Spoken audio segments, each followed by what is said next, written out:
Imagine one day you had to walk all alone along a forested area. Suddenly, the air around you starts to feel a little heavier, heavier than usual. Then you realize you are hearing something from your back. Not footsteps exactly, but slow, deliberate marching sound. You turn around quickly just to see a pale man standing still, watching you, dressed in a worn out, old Japanese military uniform that does not belong to this day and age. What would you do? While you are processing all this, that man starts to march again, but this time towards you. Hello, you guys, and welcome to the G.M.C channel where I bring you the ghost, the mystery, the crime. I am Esther Vincent, also known as Leah Mia on social media. Thank you so much for being here. I really appreciate you guys clicking on this video, watching it. I hope you guys stick around till the end. If you do, please don't forget to leave me a like, a comment. I would love to build a small little community here. If you have not done so, please go ahead and subscribe to the channel. Help the channel grow further. And without further ado, let's get into today's story. When people talk about ghosts in Malaysia, names like Pontianak, Toyol, they are the ones that usually come up first. By the way, if you have not watched my video on Pontianak or Toyol, I'll have the links down below in the description, or towards the end of the video, I'll have them popping up. You guys can click on it and watch it. Watch it, okay? So coming back to the famous ones, yes, Pontianak, Toyol, Hantu, all these are the famous ones. These are the famous names that don't even need an introduction. But there are also others that feels different, less mythical, less dramatic, a lot more uncomfortable because they do not come from any sort of folklore or stories that was told by generations. They come from actual history. Introducing Hantu Tentera Jepun, or the Japanese soldier ghosts. These spirits or ghosts are believed to have come from a time when Japanese occupied Malaya, now Malaysia, a time when the Japanese forces took over the country during World War II. And this wasn't a time where it was just a war happened kind of history. No, this was a time where everything was filled with fear, violence, and sudden deaths without any actual reasons. People were executed without warning. Many, be it prisoners of war or soldiers or the local people, they were brutally tortured and beheaded. I've read in articles and also newspaper clippings, and I've also heard stories from people like grandparents and my great uncles and aunties, people who have lived through that time. They have told me stories. I've read of stories where people, whether be it prisoners or locals, even the soldiers, they would be brought out and asked to dig a hole on the earth using their bare hands. So they would just dig a hole using their nails, their fingers, as deep as they could, and they would be asked to look into the hole. So while they're looking into the hole, their heads would just be chopped off and their head would just roll into the hole that they dig by themselves, and their bodies would be just left outside to, I don't know, die and rot, I guess. So they would never even get a proper burial. So imagine souls, people that died that way. I don't think so they would want to leave such a place. Like when someone dies like that, so painfully, so violently, so sudden, without a closure, they don't always leave. So from those kind of places is where stories like Hantu Tentera Jepun begins. Unlike other spirits in Malaysian stories, these ones are not playful. These ones are not the ones trying to trick you or scare you for fun. If anything, they are the complete opposite. Witnesses describe it as disciplined, controlled, as if though it's still following orders. People who claim to have seen them often talk about a figure in a worn out old school Japanese military uniform, often holding a rifle, in some cases just standing still at a corner or in the dark, and in some cases they see the same figure without a head. There are also stories of hearing marching sound, the military march, slow and synchronized like a group of soldiers still practicing their march through a base camp that no longer exists. And honestly, that's what gets me. Like a single ghost just standing still at the dark, that's one thing. But here, a group of them still marching like back in the days? Yeah, no thanks. And the even scarier part, these sightings are often tied to real places, like real locations. Locations like the Penang War Museum. It's a site with a long history of suffering.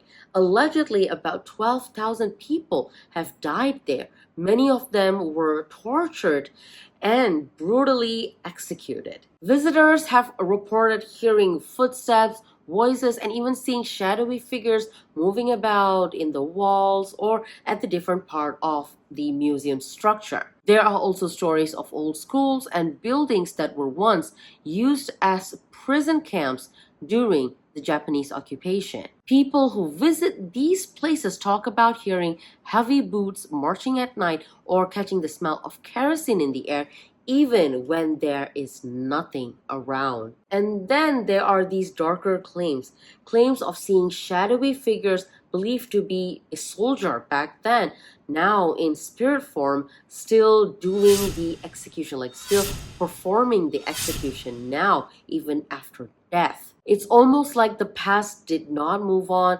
It just decided to stay there and keep on doing what it had been doing when it was alive back then, right? Now, there's a lot of stories about Hantu Tentera Jepun in Malaysia, right? Some of them feel a little exaggerated, while others, they are stories that has been passed on from mouth to mouth. But every now and then, we do come across some stories that feel a little too real to be ignored. And this is such a story. I remembered of this story that I've heard very long back from people that I can really believe. And the location involved in that story is also or was also actually a Japanese military camp back in the day. So that's why I feel that story is legit. So today I've decided to share that story with you guys. So it's about this school that was built on a piece of land that was believed to be the land where the Japanese military base camp was back in the days during the Japanese occupation in Malaysia. By the time the school was built over there, the old history had been long forgotten. So for the students, it was just another school that was built right beside a forested area, right? So nothing unusual about that. But the older villagers that lived around the school, they knew that that land was just not right. Something was just not right about that piece of land. One of the people who had experienced all the bizarreness of that land was the night security guard who worked in that school for a couple of years. According to him, the school is all normal and everything is just nice and dandy until after midnight. After midnight, everything feels heavy. The silence, he says, feels extremely heavy. He also says that normal sound that you hear around the night, like cricket or maybe dogs barking far away, the wind, everything sometimes just stops like in a split second. So one night, it was sometimes past 2 a.m. and he was doing his normal routine rounds at the final block, the last block of the school. So it was the last block, and then there's like some empty grounds, and then it's the edge of the forest. The forest edge was the part that the villagers or people around would always tell him just to avoid. Not just him, they would tell anyone, the students, anyone who works or goes to the school to avoid, especially at night. He was already done with his round and he was going around the corner to get out of the place.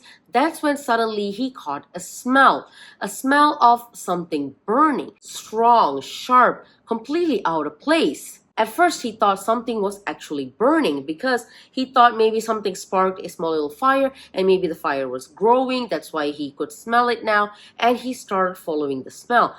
That smell slowly got him walking towards the edge of the forest. The closer he was getting towards the forest, he started hearing a faint sound, slowly growing like something brushing against the ground. Then it started becoming clearer and clearer. Sounds of heavy boots. Not one, not two, not three, but multiple. Marching.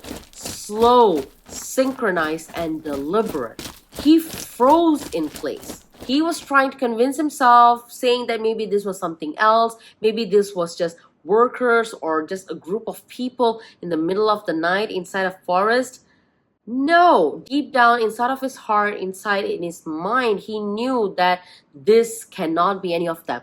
Who would be as a team, as a group, marching in the middle of the night, that too inside of a forest? The sound grew louder and louder. It felt so close. The sound felt like as if though it was already at the edge of that forest. And then poof, it just stopped completely, like now, pin drop silence again. But now he smells kerosene, slowly growing stronger.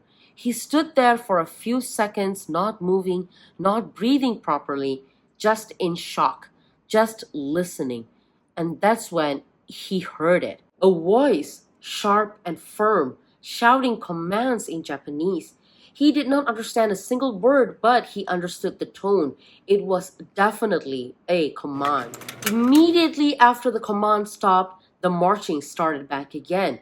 But this time, it was no longer heard from inside the forest, but behind him, meaning the marching sound was coming from inside of the school compound.